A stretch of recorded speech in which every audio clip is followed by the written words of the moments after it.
एक बार की बात है, सर्दियों का समय था और इसलिए राजा के दरबार का आयोजन बाहर सुबह के सूरज के नीचे किया गया था। राजा और उसके राज्य के सभी मंत्री और आम लोग भी वहाँ पर मौजूद थे। कुछ देर बाद दरबार में एक आदमी आया। उसने अंदर आने की इजाज़त मांगी और राजा ने अनुमति दे दी।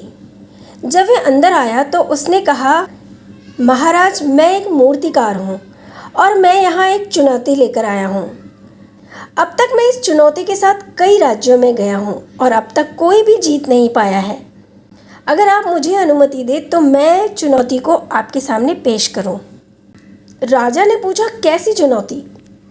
तो मूर्तिकार ने उत्तर दिया, मैंने 2 मूर्तियाँ तैयार की हैं। एक हीरे से बनी है और दूसरी कांच की है।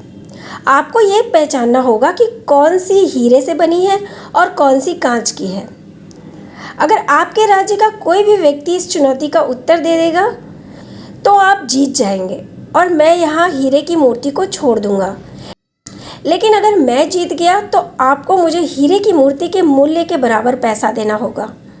राजा ने चुनौती स्वीकार कर ली और मूर्तियों को दरबार में पेश किया गया।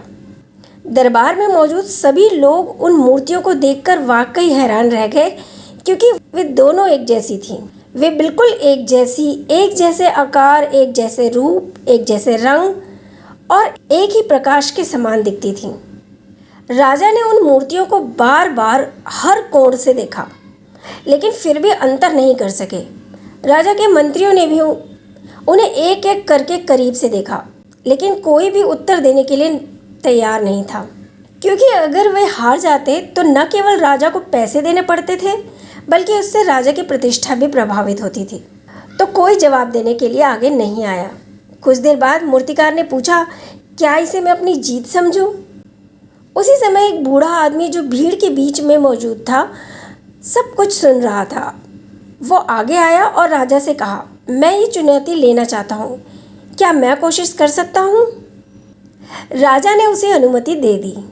बूढ़ा आगे आया, उसने दोनों मूर्तियों को देखा और ध्यान से उन्हें छुआ।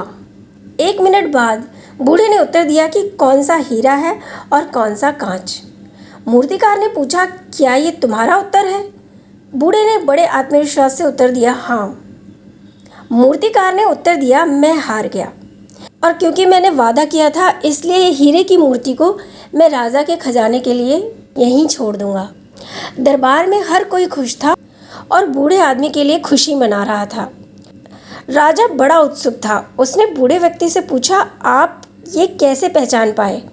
बूढ़ा मुस्कुराया और जवाब दिया, ये तो बहुत ही सरल था, क्योंकि हम सभी पूरे समय धूप में बैठे थे और ये मूर्तियाँ भी धूप में रखी हुई थी, इसलिए मैंने जब उन दोनों को छुआ तो हीरे से बनी मूर्ति ठंडी रही, लेकिन कांच से बनी मूर्ति गर्म हो गई थी और इसीलिए मैं ये बता पाया।